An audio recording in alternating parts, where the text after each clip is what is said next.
Welcome back to Around the Shoe on the Bill and Doug Show. Doug Lesmerises and Bill Landis, joined every week by two fantastic members of the Ohio State media. We usually do it on Monday. We're doing it on Tuesday this week, Bill, because we wanted to wait and see what happened in the game on Monday night. And as we know, the Big Ten won a third straight championship, so we're here on Tuesday. Andrew Gillis of Cleveland.com, Blake Biscardi of the Silver Bulletin joining us. Andrew, you're back for your second trip around the shoe. Why did you decide to come back? I can't believe we got you again. I can't believe you guys asked me to come back. I figured we talked enough Ohio Bobcats football the first time. I went, yeah, they're done. Yeah, they're not gonna. You know what? We've had our Mac fill. I've heard enough about Frank Solich and Tim Alvin. We're done. So I'm back. Actually, I've got a lot of questions about what's going on at OU now. Oh, believe me, I do too.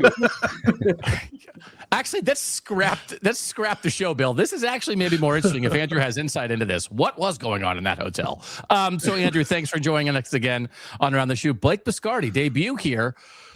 Blake, tell the people about the Silver Bulletin, and I'm sure a lot of the folks here know you. Maybe some of them don't. Say hello to everybody. Well, Bill and Doug, I appreciate you guys both having me today. I'm looking forward to the show. Silver Bulletin, we started 4 years ago, and we have built this from zero, and it's been great getting to know the world of Ohio State media, cover the Buckeyes, and now we get to do all of Ohio State sports. So really excited to be here. You can find us on our website, tsilverbulletin.com, and we've got you guys covered. All right.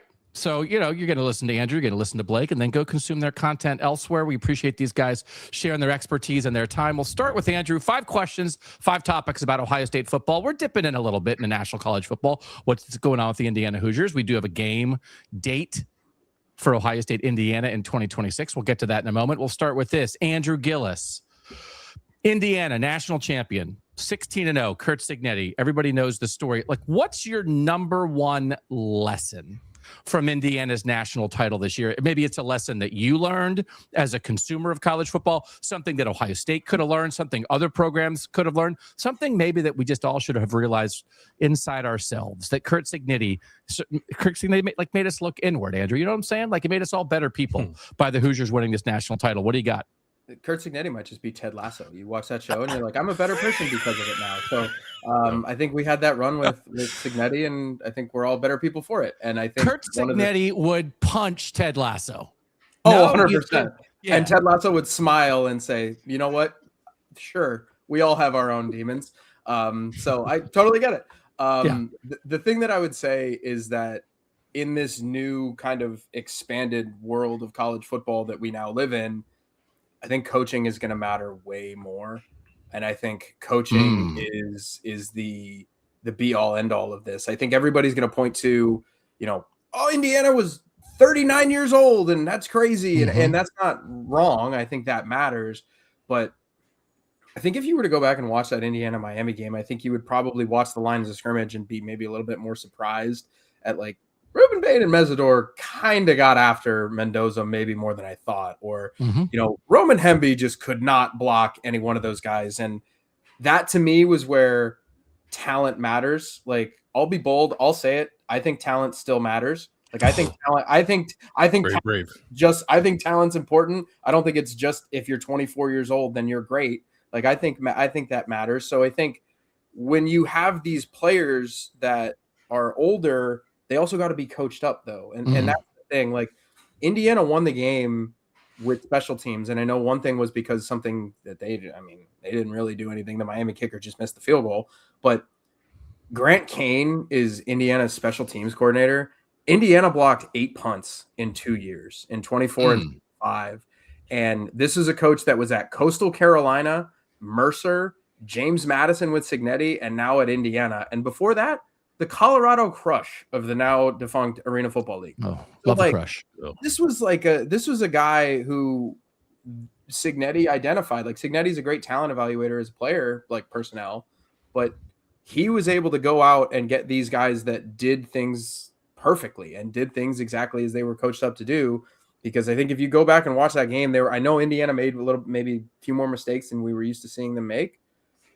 They make 1 or 2 more mistakes. That game could have very swung in Miami's favor. And it's just all year it felt like Indiana played mistake-free football or close to it. And when you get to this time of the year and as the talent kind of evens out a little bit and Maybe Ohio State's not as deep as they were. Georgia's not as talented as they once were. Coaching is going to matter a lot. And that's, I think, one of the reasons. That's my number one lesson why Indiana won the title. What's his name? Grant Crush? What's the guy's name? Grant Kane. Grant Kane. Did you just walk around with the name of the Indiana special teams coach in your head all season, or did you look that up for the show? Well, I would like to say it was the first one, but it was the second one. Okay, that's some good research. Landis, how about these guys putting in the time? That's good. Pretty great. I didn't know they blocked 8 punts in the last 2 years. And guess what? That's super mattered. So that's very well said, Andrew. Good point. Blake, what do you got here? So I agree with Andrew that coaching matters, and you see that exactly as how that season went. But then I took a step back because I was in New York with these guys for the Heisman, and I looked at really how much culture matters too. Like I agree exactly what Andrew said with coaching because it's true. And yes, talent matters. And I think we could all agree that there was more talented teams roster-wise in Indiana this year, right? I mean, when we just look around college football, but to see the culture of these programs too, in this era of the NIL and the transfer portal where guys are going to walk in and say, hey, I need to make this much money, or I'm going to leave because I'm not starting this year. And they go around, it's like, okay, we might not get to build this program as much as we did before with the love of the university and have a family and be here for 3 or 4 years. But you saw these guys in Indiana just believe in each other. I mean, when we were in that press room after Mendoza won the Heisman, he had about 10 or 12 of his teammates come in that room and surprise him to be there. And then that press conference at Mendoza, when he's at the podium, and then Signetti right afterwards, it was like we were just flies on the wall to their locker room. I mean, it was really cool. It just felt like we were all over for Thanksgiving. Like they were talking back and forth to each other. I could have went and sat down, but I actually stood in the back. And I was with a couple of the offensive linemen, just observing, just listening to them talk and just seeing the interactions and the smiles on their faces and just hearing them talk and say, you know what, you can see that on the sideline and how much it translates. And with culture, we hear Ryan Day talk about it all the time in the facility and the brotherhood and how much that matters and surrounding yourself with the right people. So just as much as Andrew is saying coaching matters, that comes right into people mattering. Like Signetti went and got the right people, put them in the right places. He went and got the right players. And yes, Indiana was not the most talented team in college football this year, but they played disciplined football. They knew their assignments. They knew what they were supposed to do. And they did it because they also have that effect where they're playing for the guy next to them. Yeah. They're playing for that. Yeah. And it's all wrapped together, Blake, right? I mean, like the coaching creates the culture makes the coaching better. Exactly. But that's interesting that you witnessed that because like we saw it like on Twitter or something, right? But like there was you're saying there's a real vibe that you sensed from Indiana just being in that Heisman room. Yeah, and that was the time, I said to a couple of the Indiana guys, I was like, we will see you guys in Miami. Because I, at that point, thought Ohio State was going to, go back into Death Star mode and get to the national championship game. I knew Indiana was going to get there from that moment, seeing it. And then we get to walk out to Times Square together, take a pic. Mendoza's getting the photo op, in Times Square. All of his teammates went out there and just walking out of the marquee, just taking that block walk to Times Square, just being there with those guys and seeing their interactions and how much they actually loved each other and just the fun that they were having. And yes, you're on a mountaintop high because your teammate just won the Heisman Trophy. But he's like, no, this is a team award. This is a product of all of these guys. And just seeing that, like you said, Doug, that vibe that was around them, that love, it was extremely evident right there. And it was almost tangible. You see the Elmo impersonators out there in Times Square when you went out there with the Heisman? I actually did. They came up and said, can we be in your shot? We were saying up there. You got to pay them. Don't do that. No, that's how they get you. It was exactly. Yeah. That cowboy guy in his underwear. I was just going to say, they saw the naked cowboy. The naked cowboy still around. I did see him there. He was right in the parking garage, just walking around. It was nice. All the scenes were in New York. It was the full experience, plus the snow. What a you terrible see the city. naked cowboy in a parking garage, you got to run, bro. That's not. Be careful in there. Landis, what's your lesson? You're a ball knower. Gillis kind of took the words out of my mouth a little bit. I think the lesson is that the blue chip ratio is dead. Margins and coaching are now the separator in college football. And I think even in a game where Indiana frankly got outplayed. If you look at all the underlying numbers, Indiana got outplayed by Miami, and Miami won the line of scrimmage. And Indiana flipped the game because of special teams, because of a quarterback draw play that they run often, but they change specifically for this game. Indiana is the most, how do you say it? Best coached. I was going to say most well coached. That doesn't sound right. Best coached team in America, the most prepared team in the country, I think, week after week. That was the separator for them. And that, I'm not just saying that to put all the praise on the coaches, because the players have to be able to pick up on that stuff, right? They have to be able to take that coaching and execute it, put it on the field, all these things that coaches say. So it's not merely a coaching point, but the details I think matter more than ever as the talent gets flattened out in the sport. And I don't think that's going to change. And I think Indiana will kind of serve as the shining example of how much of a separator the details can be. I will say, I think there's some people who say that Nick Saban got out just in time as the sport flattens and you can't stockpile talent the same way. I think what Cignetti's doing, Bill, it makes me think a little, I think Saban would have found a way. Because if now we're in the margins, we're in the details, we're in the best coaching, I almost like it would have been a challenge for Nick Saban to stick around and be like, okay, maybe I don't have quite as many first round picks, but I want to try to out coach you, right? Because it's interesting now. Everyone does the coaching list, and Cignetti's going to be the top of every coaching list. But sometimes best coaches are really just like the guys who are in charge of the most talent. And I wonder if we'll really dig in and try to evaluate coaching now, because as you said, it's maybe going to have even more of a direct. You think it's going to have a more direct impact on winning? Yeah, maybe you would still lean toward talent, like if you were assigning percentages, but I think the percentage that coaching and details matter is increasing and will continue to increase. And that was always the thing. Like Saban's incredibly detailed, right? Like I think he's almost underappreciated some, because I think you just get to the point where like, hey, the best roster, of course he won all the time. It's like, no, this guy is like maniacal about the details. I think Urban Meyer was the same way. But I also think there was, we were in a period of college football where guys who weren't great coaches sometimes won national titles because they had really good rosters, or they had like individual transcendent talents at a key position like quarterback and still won it. And I have a hard time seeing that happening anymore with the way that the roster construction is going. I really do think you have to be on it as a coach and as a coaching staff to separate yourself and win national titles now moving forward. You can just say Ed Orgeron and Gene Chizik. You can just say their names. Yeah. You know what I meant. Yeah. I got to stockpile the talent. I don't care about no margins, no details. Let's do mine is I think I, for a long time, have like disrespected the lower levels of college football. And I will say, just double checking Indiana's like the guys who mattered, who played for them. There aren't as many. I was like, man, there's so many like up transfers on this team. There's actually not as many as I remembered. There are like 6 JMU guys who matter among their guys who play. Aiden Fisher and D'Angelo Pons and guys like that. There's a Western Kentucky guy, but there's a lot of other sideways transfers, a lot of other Power 4 transfers. But I will say, what these JMU guys have done has made me, I think, believe and realize that, obviously the best G6 teams, they're not as good as the best Power 4 teams, but their best 8 or 10 or 12 players, I think, might be as good. Right. And I think this is a little proof of that. And so it puts me on alert, both for guys like that who are transferring to Power 4 programs, but also just when you think about those teams, if they can put their best players in position to maybe win them games, will a G5 team win a playoff game? I think they will one day.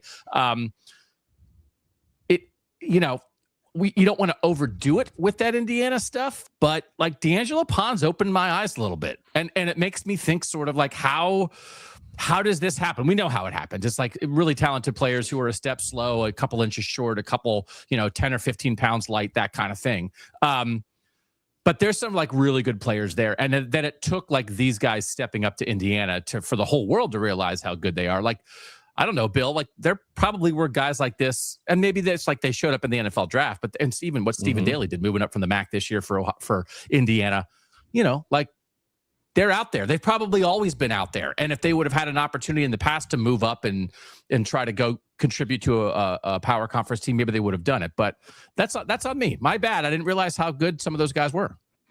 Well, welcome to the land of G6 appreciators. I really thought the joke was right there for you to talk about Lewis Moore, Indiana safety, as an up transfer from the SEC, and you didn't take it.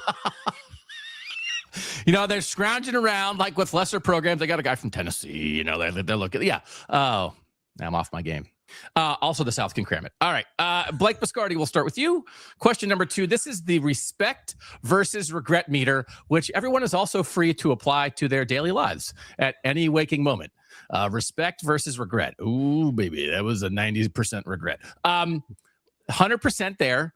for Ohio State fans thinking about this Indiana national championship, how much should Ohio State as a program, Ohio State fans look at Indiana and like be like, yeah, man, respect. Like they got this done. They beat Ohio State along the way. And how much is it like, oh, like watching that game, watching Indiana do this?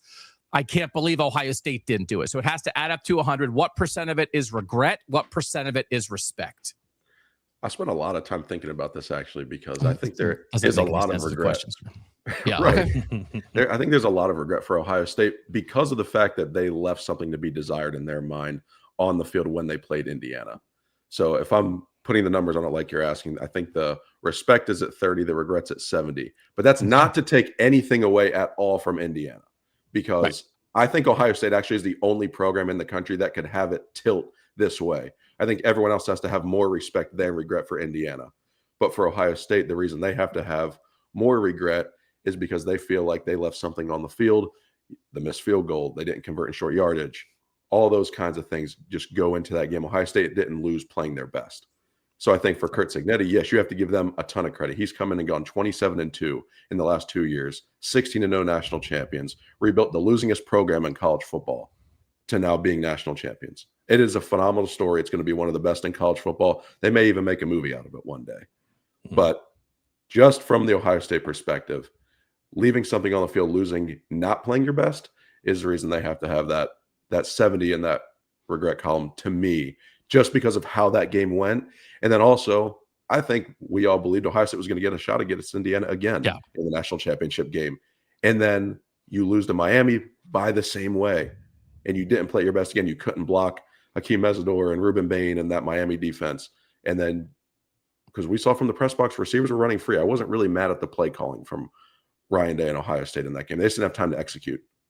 And then they don't get that shot in the end, and you're like, wow, we lost 2 games, and we didn't play at our best in those moments. Okay. All right. So that's 70% regret, 30% respect. Landis, where are you?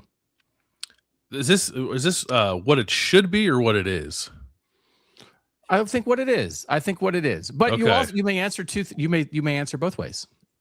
I think what it should be, if you wanted to, live in a world where you weren't driving yourself crazy, I think something like Blake's 30-70 or maybe even a 20-80 is, or excuse me, a 40-60 is probably a good place to land. But I think it's like 10% respect and 90% regret is how Ohio State, like respect, like, because it's hard. Like Ohio State just went through this.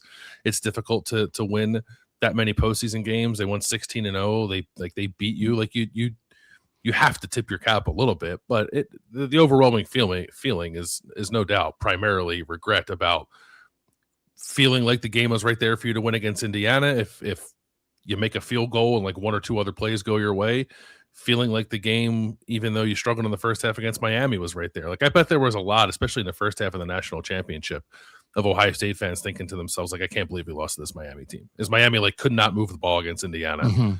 Thinking to themselves, like, boy, we really blew it losing to that team. I think there was probably more respect for Indiana maybe than there was Miami, just based on how the season went. But the season ends with 2 teams you lost to playing for the national championship, and in both of those losses, there was absolutely a realistic path for you to win those games. And I think sort of like up and down roster talent, yours is better than those 2 teams, and he just sort of like got out coached and out executed in both games and sort of made crippling mistakes that were sort of your undoing. So that's like nothing but regret. That's all. If I would honestly, I think it could be 99% regret and 1% respect, just based off of kind of what was at stake for Ohio State this season and sort of like the slim margins with which it got away from them. Okay. I'm going the other way. And I'm trying to think. Now, listen, I mean, there's angry fans, right? So we get that. But this is like a little bit of a step back, maybe like a week from now. I think there's enough things that Indiana did, for instance, on Monday night, that Ohio State just didn't do this season, that Ohio State fans are kind of accustomed to Ohio State not doing. It doesn't mean that they're necessarily incapable of doing it, but they don't. Would Ohio State have blocked a punt in a game like that to swing the momentum? I don't think so. Is it like, does anybody think that's what Ohio State is right now? Would Ohio State have gone for it on 4th and 4 and called a quarterback draw and had their quarterback shake off a huge hit and dive in the end zone like Superman? I mean, I guess it could. I guess they could. I don't know that anybody thinks like that's what Ohio State was about this year. And so I think part of it is, as you guys are talking about culture and coaching, and that it's not just the most talent wins in this era anymore. I think that's a realization maybe for Ohio State fans in the program of like, well, we talk about margins with Ohio State a lot. Like, does Ohio State win on the margins? Not really. That's kind of not what they're the best at. Curt Cignetti wins on the margins. Dan Lanning at times wins on the margins. I think Ohio State needs to do that more. So I think realizing the not even shortcomings, it's just kind of not how they go about their business. And maybe they have to change going forward. I'm going to say 70% respect, 30% regret, because it's sort of like, man, like, I don't think Ohio State would have done that. And that Miami did enough of the same things to Indiana that it did to Ohio State. And it was problems for both teams. But Indiana didn't make the crippling mistake on a pick six. Like, they avoided the crippling mistake. They went and got it on a fourth down call when they needed it. Like, they avoided the killer mistakes and they went after it when they had to, in a way that Ohio State had the ball against Miami down 17-14 with a chance to drive for a go-ahead score. They didn't do it. And it's like, okay, but like Fernando Mendoza kind of did that. So then that's a little more tip of the cap to me of like, maybe there's something, not that Ohio State was missing something necessarily, but Indiana just had more of it, just had more of that winning juice. And so I'm 70% well done, Hoosiers, even if I'm the most diehard Ohio State fan and only 30% saying, man, I wish we could have done that. Andrew, where are you? Yeah, I'm actually I'm on Doug's side. I'm actually a little bit higher even than Doug. I'm at like 80-20. It should be 80-20 respect to kind of regret, because I think the regret comes from the fact that if you got back on the field with Miami and Indiana and you're an Ohio State fan or you're an Ohio State player or coach or whatever, you're not afraid. You're not looking at that team going, we're going to have to really play very well to beat these guys. You're going to say, if we clean up our mistakes, I think we probably will win this game. And I think that that's fairly reasonable, right? Like, I don't think that that's an insane thing to say, but this is also the way that football works. And like, it wasn't to me like, oh, did Ohio State make every single possible play in the Big Ten championship game against Indiana? Absolutely not. Like, there was a lot they left out there, but Indiana also in turn made those plays. It wasn't like Ohio State just kind of gift wrapped the game for them. Like that third down to Charlie Becker to clinch the game. Like, where was that for Ohio State? It just didn't really happen, right? Like, where was there? You're at the goal line and you send 9 tight ends out there and the play's called for Bennett Christian to go in the end zone. Well, Indiana said, we're going to throw it to one of our best players on one of our best plays. And they made the play. And that to me is why I think it should be respect. And I think, frankly, like, Ohio State fans can look at this and I think it's a little bit easier than like if Penn State or Michigan or somebody had won this, right? You know, it's a little bit easier to say, you know what, good job. You did well. Congratulations. Because, and I think if Ohio State fans were to look at this, they were to say, you know what Curt Cignetti has done is very impressive, right? You know, Ohio State fans should know better than anybody that in a 12-team playoff, it is very hard to go undefeated. Mm-hmm. It is very hard to go to Oregon in the middle of the season and win a football game. And Indiana did that. Like, Indiana did things this year that Ohio State had the opportunity to do, whether it was this year or last year. Indiana went on the road, and not only did they beat Oregon, they kind of smacked them around. And they won that game by 10, and then they got back on the field with them. Indiana won by a lot. So there were moments that Indiana made, there were plays that Indiana made that just, I think you just kind of have to say, you know what, they had, like you said, Doug, they had it and we didn't. And sure, we didn't make the plays that we needed to, but Indiana also did. Like you said, the block punt, the quarterback draw, like, forget the quarterback draw. Is Ohio State going for it on 4th and 5? Like, is Ohio State kicking the field goal? I mean, I know that's a touchy subject with this fan base, but I mean, maybe you do, but it's not out of, we're going to go win it. It's not out of, you know, let's flex and say, let's show our muscle here. I think it's oh man, we just don't think our kicker can do it. So we have to go for it. Indiana was like, we can make this field goal, but we're going to go for the win. We're going to try to win the football game. So I think it should be much more respect than regret and just kind of how it played out. I feel like you guys just spent 5 minutes describing why it should be regret. Well, Like, we don't have the winning juice. We don't win on the margins. Heck of a job, Indiana, is not the way that Ohio State fans feel. But I think, to me, the regret is more like, man, if they played it again, Ohio State would win. I think it's more like Indiana had something that Ohio State in this season did not possess in the same way. Not necessarily that Indiana had it for a half or a game or a quarter, and if you played it again, it would be different. Like, Bill, if you think, I think that's true, but I don't think that elicits respect. It elicits like envy and anger and regret. Well, it's just how you deal with your own personal shortcomings. I always take, if someone has something that I don't, I just feel like I tip the cap. It's like, hey man, you got it and I don't. Because I think the more regret to me, like Blake, if you thought to yourself, if Ohio State and Ohio State fans really think if we played Indiana 10 times, we'd win 8, and we missed the field goal, we screwed it up in the Big Ten championship game, but like we're better than them, we should have won. Then that to me would lead you more to regret. I don't know that I think that.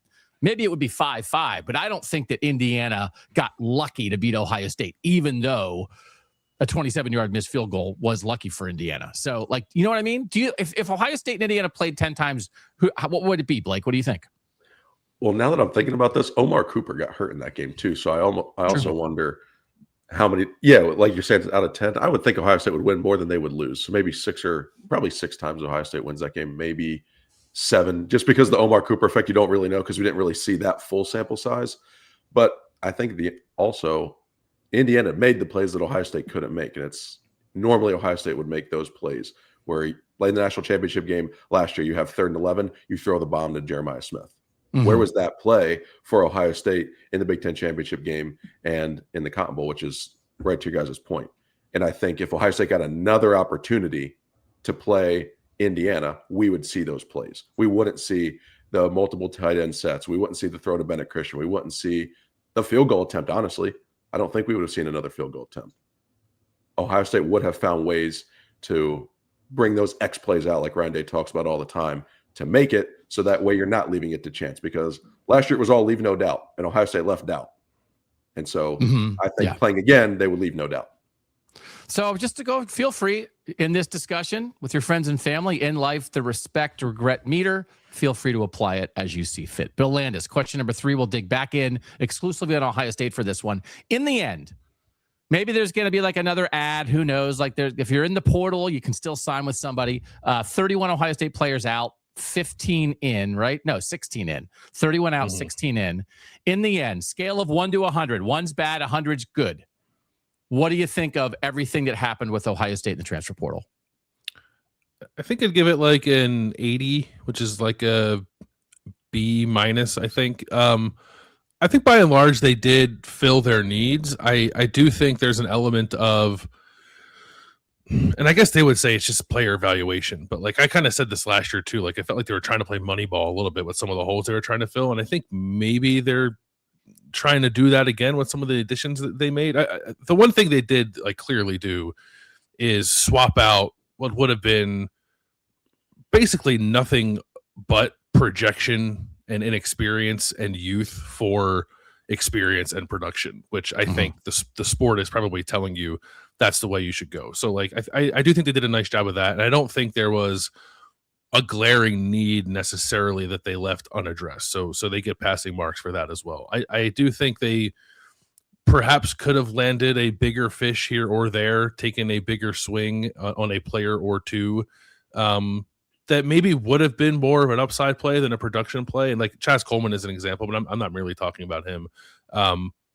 There were some other guys who were like kind of like bigger names in the portal at positions that they added that maybe they could have swung a little bigger. But I also sort of like see the vision for the most part with almost every guy they've added. But then I factor in the losses. I think they're probably 3 or 4 losses of the 31 who left that you feel a little salty about too. So I don't think it was bad. I think, as all those guys were going into the portal early and you sort of have all the exits before you have anybody come in, everyone was looking around going like, what the hell's happening? They're losing their entire roster.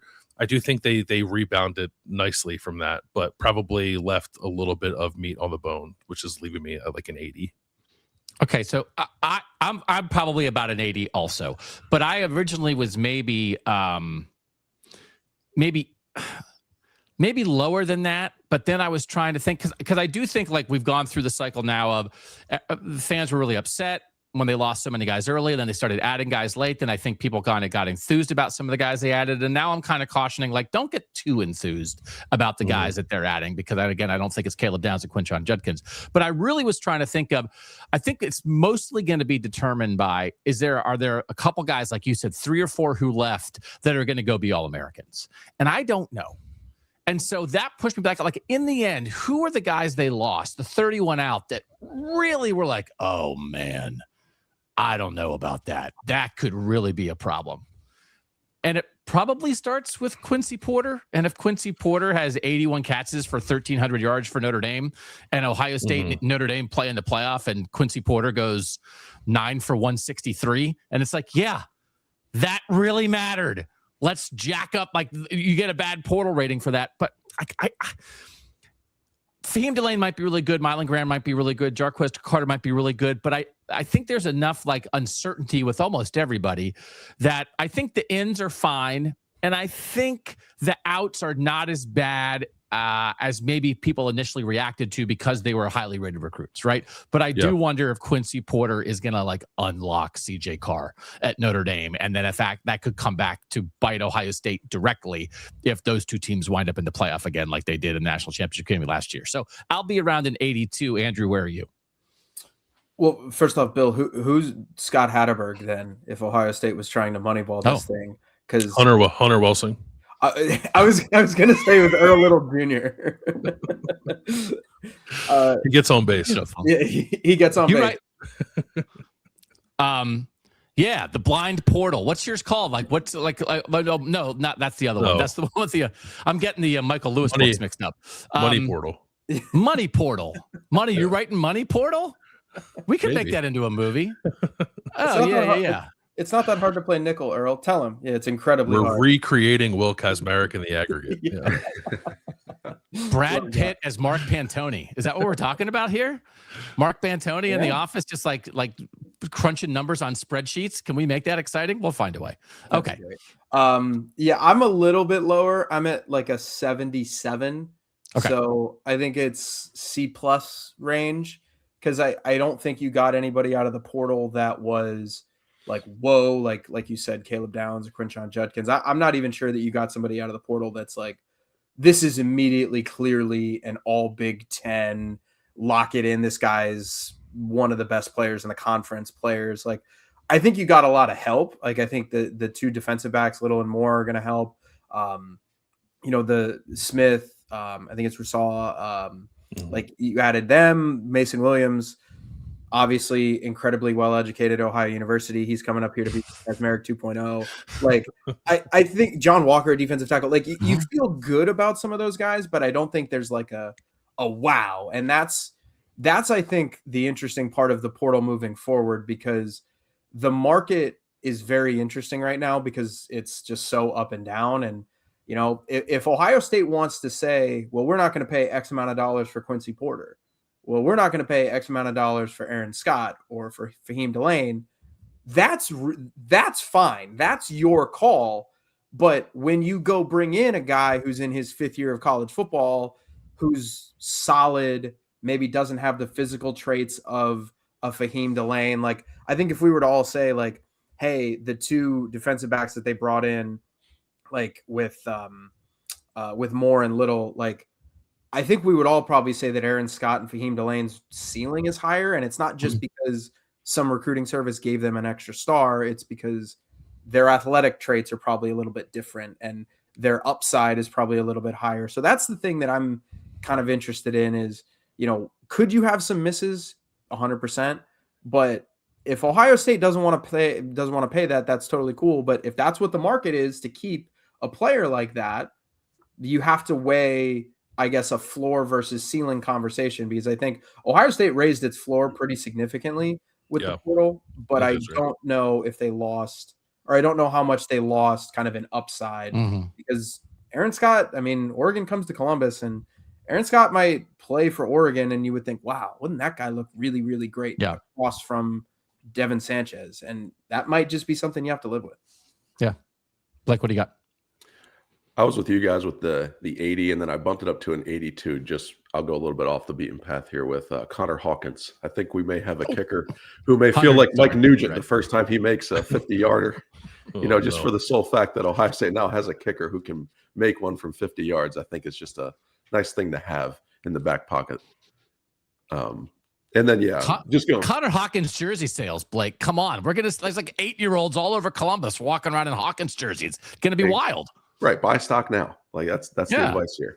And I think Aaron Scott and Quincy Porter were my two of the guys who left where I was like, didn't like to see that. But again, it's market. They want to go somewhere else. We'll see. Terry Moore coming in, I think, is going to be a great addition. He's a proven commodity. I think, Bill, that was to your point where you're making the roster a little bit older. That's why I was okay with that just by how it went. There wasn't one that left where you're like, man, that's really, really going to hurt. And there wasn't one that came in where you're like, okay, this guy's going to be an elite All-American. But there's potential energy on both sides for that to happen. And that's the risk with guys who walk out and guys who come in. That's the risk of buying stock. How much is it actually going to increase over time? So I'm sitting at about an 82. I really like the kicker because Ohio State has lost a lot of games recently because of a kicker or a missed field goal. And I think getting reliability there is going to be a great thing for Ohio State. But again, the lights get brighter. So it's not the same in Waco as it is in Columbus. So yes, he has made them before. He needs to continue to make them again. I got a plan for the first quarter of the opener for Ohio State. Julian Sand, Jeremiah Smith, Bo Jackson, this experienced offensive line moving the Buckeyes down the field. They cross midfield. They get a 2nd and 6 at the 35-yard line. And Ryan Day sends Connor Hawkins on the field and says, let's drill this 52-yarder right now, 8 minutes into the season, and show people what we're all about. Bang. People would storm the field. Let's go. Okay. When you were talking about the jersey sales, I thought of that like scene from Invincible where Vince Papali's like driving his car and he stops dead in his tracks when he sees a kid wearing his jersey. That's going to be Hawkins' welcome to Ohio State moment. We're going to ask him that in the spring or the summer, and he'd be like, thing that definitely happened. Right. Exactly. We're gonna be like, hey, how's Columbus treating you? And he's gonna be like, I can't believe they're selling jerseys of a kicker. Yeah. And he's going to find out that Connor Hawkins is going to walk up to that kid wearing his jersey. He's going to ask him his name, and he's going to say, my last name is Landis. And it's going to be Bill Landis outfitting his son in kicker jerseys because he's sick of missed field goals. Number 4, we have this announced, right? It's official. The Big Ten was so excited. Ohio State at Indiana on October 17th. Go book your hotel rooms right now. They're all $1,500 already. 2 defending national champions. We talked about this on the post-game show last night, Bill. I don't even, the last time that the last 2 defending national champions met in the regular season hasn't happened since at least the Ohio State-Michigan game this season. So, like, it's not that big a deal, actually. I don't know why we're getting so excited. Ohio State, Indiana. Describe this. What's a word or phrase to describe this game? I'm going to start here. I've already called it the game of the century 400 times, so I'm not going to call it that. And I know Bill thinks that I made up this question just so I could say game of the century right now. I'm just throwing this out there. And I always think it's like I don't pretend to know exactly how the TV network draft works, right? But Fox always has the first pick. I don't think Fox would, whatever they would have to do, like they're not going to give up Ohio State, Michigan. But if this was really like a straight TV draft, would you take Ohio State, Indiana over Ohio State, Michigan? Is my phrase for this the number 1 pick? Because of what, like, if Kurt Signetti has captured the imagination of people, and I don't know how good Michigan's going to be. Kyle Whittingham's a good coach, but like, there's the rivalry and the tradition and all the things. It does a great rating. Is it possible that Ohio State, Indiana could do a bigger rating than Ohio State, Michigan? Gillis, you think that's possible? I think so. I think it's possible. Yeah, like Ohio State, Michigan always does numbers every year, but if Michigan's not that great, there is going to be a level of excitement with Indiana that I think is very, very new for just the common college football fan. If they were really just doing like the TV draft, Bill, and it was just like networks sitting around, if that's what would Ohio State, Indiana make sense as the first pick? No. Okay. No. Well, then, okay. Ohio State, Michigan got 18 million, and the next closest game this year was 13 million. No. I wonder how Curt Cignetti is going to be viewed next year. Now, the other thing that, and I don't think Indiana's going to step back, but it's like, what if Indiana lost a game or whatever, like mid-October? Okay. We're not there. Are we ever are we just never going to be there that Ohio State, Michigan is the first pick in a TV draft in the Big Ten for eternity, Bill? Is that what you're saying? Yeah, I think a game will have to demonstrate its ability to supersede that before anybody assumes it'll happen. That's a pretty massive number for a regular season football game. Okay. We'll see. We'll watch Fox screw this up anyway. So, okay. So number one pick was mine. Bill already said that's wrong. Gillis, what's your word or phrase to describe this? Yeah. Old money versus new money. And nice. I think this works in two different ways. I think there's obviously the old guard of Ohio State, most consistent program in college football history, are consistently good. There's Indiana program who was the worst literal program as of 2 months ago. And now they're at this level of winning a national championship. And you have this kind of old school guard versus the new school guard. I think that's just really fascinating because when this Big Ten merged together, I think we all kind of looked at it and went, wow, they're adding USC and Oregon. And those are two teams that could really, help out. Obviously nobody saw Indiana coming, but there was definitely this idea of who is Ohio State's kind of biggest foe now, with, Michigan's here, but then who's next? And Indiana might be it. And that's a crazy world, but it's also kind of, I think, how the rosters are constructed, which is very interesting to me. If we're going to say that Indiana did this by getting old and by being veteran and experienced, and I think 3 of their offensive linemen had over 2,000 snaps, before the title game, that matters, but they're also throwing out Nick Marsh, and they also did a bunch of what they had been doing in the portal, and Ohio State kind of did that. Ohio State kind of went after that, and they kind of chased that a little bit. So there's definitely this changing of mentality for Ohio State. Indiana's a little bit older. Ohio State's trying to get older. Then you pair into fact, Chris Henry Jr. is going to be one of the highest paid players on the field. And how does that match up? Would you rather have X amount of dollars on Chris Henry Jr. or X amount of dollars on Nick Marsh? Would you rather have the old guy or the new guy? I don't know. And that is something that I think can reasonably be debated because, you can, we'll just spend X amount of dollars on Nick Marsh. And we'll just do that 3 times. And it'll be the same thing as having Chris Henry Jr. or a player like that for 3 years.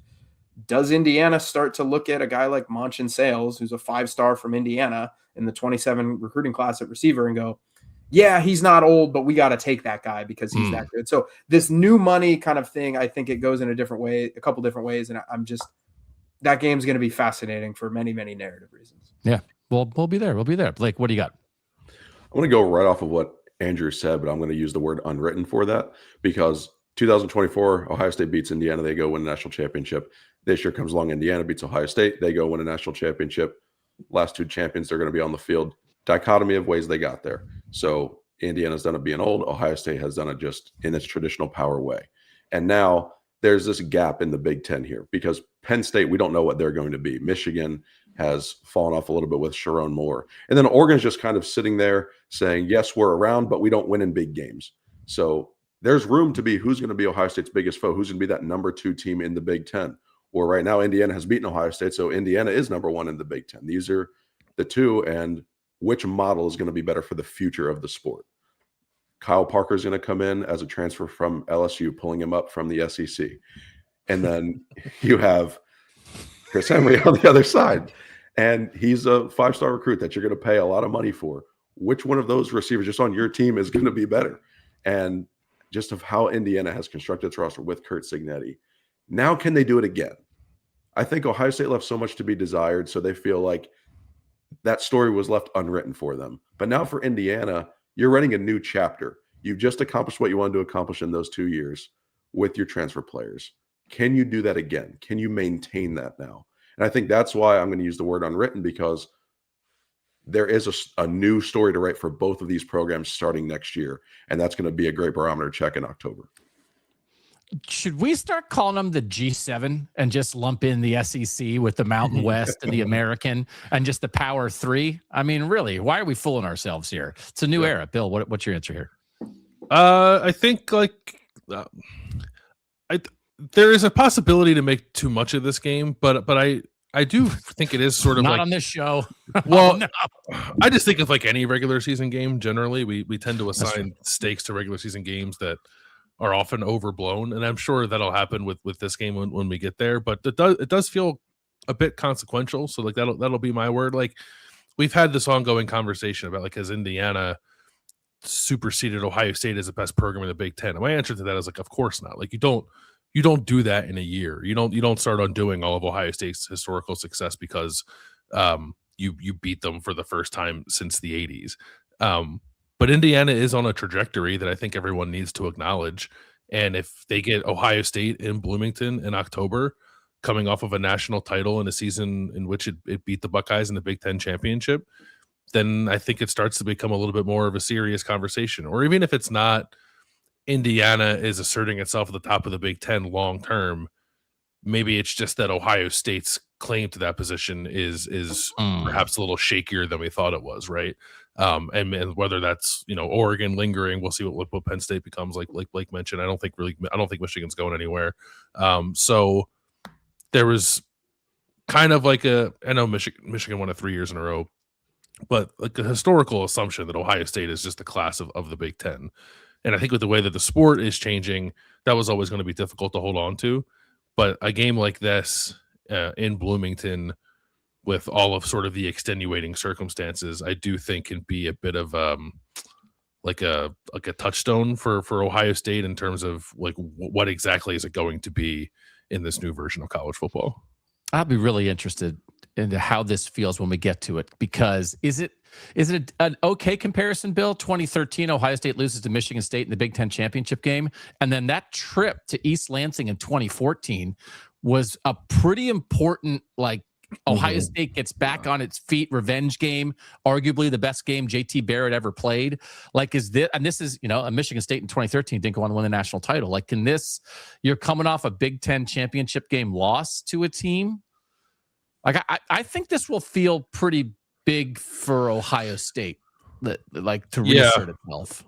I think you're right. The only thing that gives me a little bit of pause is just the way rosters change now. Like, yeah, especially in Indiana side, there's gonna be a lot of new faces. So like the jerseys and the coaches are the same, but it's a lot of new players. So I don't know. That 2014 game in East Lansing was pretty charged up. This game will be, but I wonder if there was you could like sort of like feel the animosity there too. Mm-hmm. I wonder if this might be lessened at all just because of the way that the rosters turn over now. Yeah, but do you think, Blake? Do you think there's animosity? Like, do you think Ohio State's going to be like, we want to get Kurt Signetti, even though a lot of the players will be different? Do you think like they'll be posting his photo on dartboards around the Woody going into that game? I think animosity might be too strong of a word for that, but I mean, I do think Ohio State's competitive. I mean, they want to win the game. So yes, I just don't think it's going to reach that level in particular. And even if you look at last year versus this year for Indiana, you heard Marcus Freeman say it last night where they said, what was the difference? He said, well, the quarterback. Like, this is Fernando Mendoza, and he's the heartbeat of why Indiana was this good. And that was my point in the question where I said, can they do it again? Because Fernando Mendoza is not going to be there. So can Indiana find that next great quarterback? Can they find that next great offensive line or defensive line? How are they going to do that? Because, Bill, you said Ohio State's a class of the Big Ten. They're not going anywhere. Ohio State doesn't need to do anything special to be Ohio State, whereas Indiana has to do something special to reach that level. Now they've done it, so can you keep doing it? And so I think if Indiana then beats Ohio State next year in Bloomington, then, Doug, I do think we see animosity going forward, because now we're going to create a little bit of a rivalry here, like it was with Michigan State, where they go ahead and they beat Ohio State in 2013, the Big Ten championship game, then in 2015, and they rob Ohio State of something. So that's where I think the animosity would come in. Andrew, if Ohio State has like $3 million in NIL sitting around, I got a way to spice this thing up. Okay. Alberto Mendoza, Ohio State Buckeye. I thought about that this morning. I was just like, wow, I really wish they didn't take Justin Martin earlier. This would have been electrifying. Yeah. Alberto Mendoza, Fernando Mendoza's younger brother, is already in the transfer portal. I'm just saying, what matters to you? What matters to you, Ohio State? Go pay the brother. Last one. Question number 5. Andrew Gillis, 3 straight Big Ten champions on the national stage. Michigan, Ohio State, Indiana. Pick the Big Ten team that will make it 4 in a row, but you can't pick one of the 3 that just did it. So who is your pick? If you had to pick a team that could win the national championship out of the Big Ten that's not Michigan, Ohio State, or Indiana, who is it in 2026? Well, first off, it would rock if I was like, you know what, it's UCLA and Bob Chesney. It's happening again. Hey, man, don't steal my answer. Right. I would be like, this is, you know what? I saw it once. Don't fool me twice. I think it's Oregon. I think it has to be Oregon. Like, I was talking to somebody earlier, and we were kind of going through, you know, just the landscape. We were talking with people in college football, and we were like, there's teams that have won it in these last couple of years: Ohio State, Michigan, Georgia, like these big established brands. But we looked at 3 teams and we said it felt like maybe they've been building towards 2026, and it was Notre Dame, Texas, and Oregon. And I think those 3 teams have been very much kind of building towards this season. And those 3 teams in some ways are natty or bust, because I think at bare minimum, only one of those teams is going to win and 2 of those teams are going to go home. And I think, you know, let's say it's Texas and Notre Dame that don't win it and Oregon does. Those other 2 teams are going to be going, what are we ever going to have to do to win a national championship? And Oregon is like, finally, we had the quarterback, we had the veterans, we got to Corian Moore in year 2, we had the talent, we had, you know, Dan Lanning, who took his lumps and knew, you know, figured out what it takes to win in a big game. So it's like Oregon's got a lot of pressure on them. I do think they're going to be very, very, very good, but Oregon, I think, is the answer, kind of with the understanding of they are going to have maybe the most pressure on them, or they are in that lump of teams that have the most pressure on them in the sport. Okay. Blake, what do you say? I'm actually right with Andrew. He kind of took the words all right out of my mouth there, because I think Oregon's the obvious answer. And I had Brett Ciancia on our show from Pick Six Previews, and we were just talking off air, and he was really high on Oregon building into next year. And you could see that too. But just the attention that Oregon has had in 2026 has been evident even since last summer. And now I think it's even more so, because they go into a quarterfinal against Ohio State, and they get blown out in the first half. And then they lose by double digits. And then it happens again this year to Indiana, where you're getting blown out on a big stage. And everyone has these expectations on your program of like, yes, we can get there. Phil Knight's pouring in so much money. Dan Lanning is trying to take that next step as a head coach to win a title. He's already gotten the Big Ten. And now Dante Moore comes back. And Oregon dealt with a lot of injuries this year. And so they've probably felt like their best team was never fielded this year. So they can kind of stomach going home a little bit. But for next year, they know that all their eggs are in this basket for 2026. And if you don't win a title, or at least play for it next season, then when are you ever going to get one? It's like an if not now, when type of championship or bust mentality, I think, for Oregon, because their schedule's also not that bad next season either. So it's not like they're going to have to run through the gauntlet that Ohio State has to go to, where they're playing Texas and they have to play Iowa and USC and Michigan and Indiana and Illinois and all these teams throughout the Big Ten, where it's like week after week. Oregon's schedule's not that bad. So I think the runway is there for them. It's just, can that plane take off, and then can they land it in the national championship game and hoist a trophy? Okay.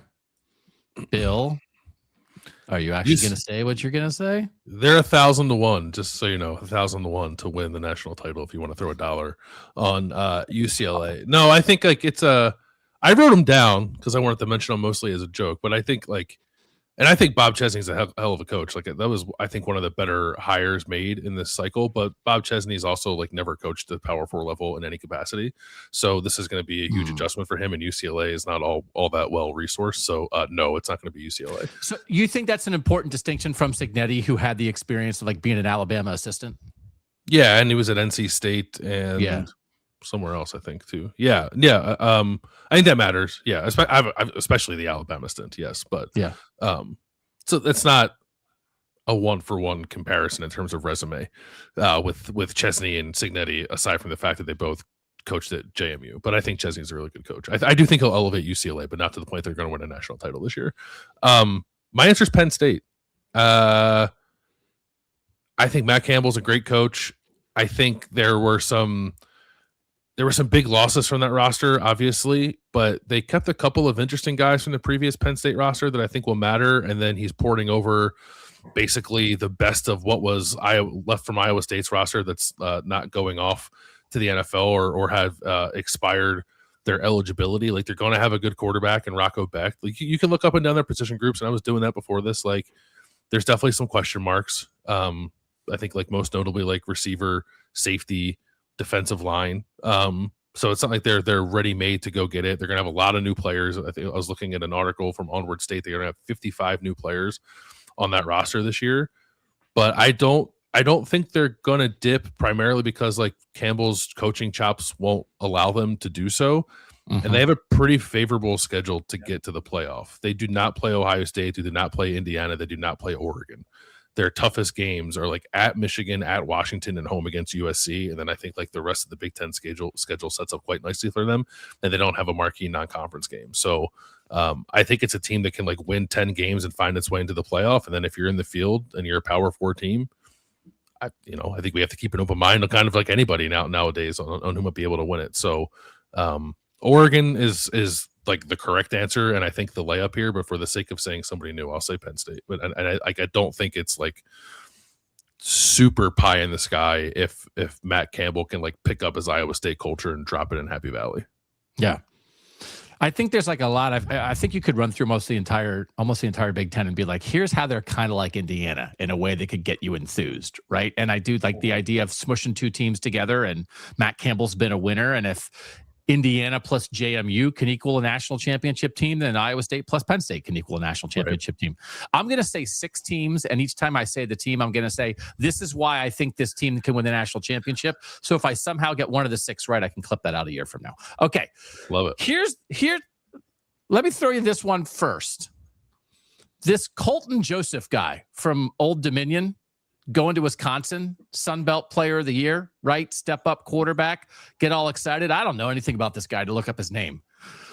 Wisconsin went through the ringer this year. They also don't play Oregon, Indiana, or Ohio State next year. They open with Notre Dame on Sunday night at Lambeau Field, first weekend. If Luke Fickell can go in and work a little magic, like Wisconsin could be, they went through hell this year. And if they can keep a quarterback healthy, they're on like the last gas, but also a second life there. I'm just throwing it out there. It's crazy, I know, but what if that quarterback's really something? And it's an interesting quarterback to get. Yeah. I feel bad for the injury he's going to suffer. Come on. Like 1 out of 5 years, can Luke Fickell have a healthy quarterback? Did he sell his soul to the devil for the Cincinnati playoff appearance, and now he's destined to have an injured quarterback the rest of his life? Let me throw out this team. So Indiana won the national championship as the losingest program, previously the losingest program in college football. So let us turn to what is now the losingest program in the history of college football, led by future Heisman winner Aiden Childs, the Northwestern Wildcats, your 2026-2027 college football national champions. Landis, that's your guy. Aiden Childs is your guy. He's not my guy anymore. No, he was my guy, and then he stunk. He stinks. No, you said it 2 years ago, so it still sticks to you. They're going to be in a new stadium. It's all going to be excited. I don't know. Here's the actual Chip Kelly.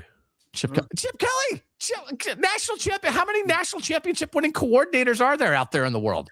Oh my God. Can you look up, what are they, 5? If UCLA is 1,000 to 1, Northwestern must be like 10,000 to 1. I'm dropping $1 on it. The last 4, the West Coast teams all have like talented, experienced quarterbacks now, right? Is Nico still at UCLA? He didn't go anywhere, yes. Did he transfer again?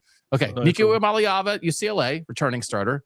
Jade Maeva at USC, returning starter. Dante Moore at Oregon, returning starter. Damon Williams, controversially, returning starter at Washington. That is an interesting crop of quarterbacks who all started this year and all have something to them. I don't know the Washington roster top to bottom story. Just so that Damon Williams can get asked about it 371 times by every sideline reporter in the world. Damon, what was it like when you abandoned your team for 48 hours and then they welcomed you back? Oh my God, he might want to lose on purpose so he doesn't have to relive that every day. He's a good player. I think Jed Fish is a pretty good coach. It felt like maybe he'd go get a job this offseason. He didn't. I'm not going to pretend I know their roster top to bottom. They lost some really good guys. They get Indiana in Seattle. Right? They're always good at home. They don't have to play Ohio State. Like, I don't know. I'm going to keep my eye on Washington. But I think the point here Oregon is the obvious pick. I actually think there's multiple candidates. And I'm not even I'm being stupid with Northwestern. Maybe not. My daughter's watching. Maybe Northwestern will do it. But Bill, part of the thing is I think there's teams. Like if Indiana can do it, I actually think you can go through the Big Ten and say, hey, they have some good players. They have a pretty decent coach. I don't know. Maybe they could catch lightning in a bottle too. I don't think it's crazy to think about 5 to 7 Big Ten teams this way. I don't think it's completely crazy. 5 to 7 is a lot. All right, we'll move. It's 5 to 7. I don't know. Okay. Anyone else? Blake, could there be multiple lurking, or is it just it's Oregon and that's it? No lurkers? I mean, maybe USC, maybe just talent-wise. Okay. I mean, maybe USC would be the other one, I would think. But yeah, I'm doubt Wisconsin. Okay. Yeah. You guys, no lurkers for you, Gillis? I'm lurking alone here. I mean, maybe if it's like unseasonably warm in College Park, Mike Loxley will just think it's September the whole year. So like maybe if they can just play like above 70 degrees the whole year, like Washington might cook. That might work. Okay. Why don't you guys go on an SEC show? If I was on an SEC show and I said there's 5 to 7 legit national championship contenders in the SEC, everybody on the panel will be like, yes, actually it's 11. So like maybe you guys need to get some Big Ten juice in you. Thanks to everybody for being here for Around the Shoe. Big Ten champions, once again, Indiana, Ohio State, Michigan, 3 years in a row. We'll continue doing Around the Shoe as much as we can. It's normally on Monday. This week we did it on Tuesday. Andrew Gillis, where can the people find you, read you, find you on your podcast? Make sure they get some Gillis in their life. Oh, wow. Gillis in your life. That's a great way to put it. I don't know how many people have ever said they want more of that, but I think that would be great. Cleveland.com. We do a lot of stuff with recruiting, me, Stephen Means, Stefan Kreisnick. I do a lot of recruiting stuff. We have, good coverage over there. We also do the Buckeye Talk podcast as well. So come listen to more of my nonsensical rants over there and movie references from Moneyball. And Moneyball, Invincible. And yeah, I think that was it. Normally I've got more on Buckeye Talk. So there's a little tease for you. Yeah, I love it. Why Wisconsin reminds Andrew Gillis of Wuthering Heights. I can't wait to hear about it when that hits the movie theaters. Blake Biscardi, where can the people find you? tsilverbulletin.com is where we have all of our written content. Saturday Cadence is our podcast. We'll touch a little bit of national college football there. And we've got some cool Ohio State focused stuff set for the season coming in next year that we're going to work throughout the summer, cool off-season series. So a lot of fun things planned. You can stay tuned to the socials at Blake Biscardi. Our team does a great job, so we're really excited for what's to come. All right. Thanks as always to you guys for being here. Landis, we doing anything over at the Substack? Bill and Doug, OSU.substack.com. Are we shutting it down? Do you know? Like a 3-month vacation, and then we'll get back at it. All right. Yep. I'll see you in May. All right. I'll see you in May, brother. Thanks, everybody, for being here, watching on YouTube, checking it out on the podcast feeds. Like, subscribe, tell a friend about the Bill and Doug Show. Again, if you want to find more Ohio State content from us, you can do it at billanddougosu.substack.com. For now, thanks to Blake. Thanks to Andrew. For Bill Landis, I'm Doug Lesmerises, and that was Around the Shoe on the Bill and Doug Show.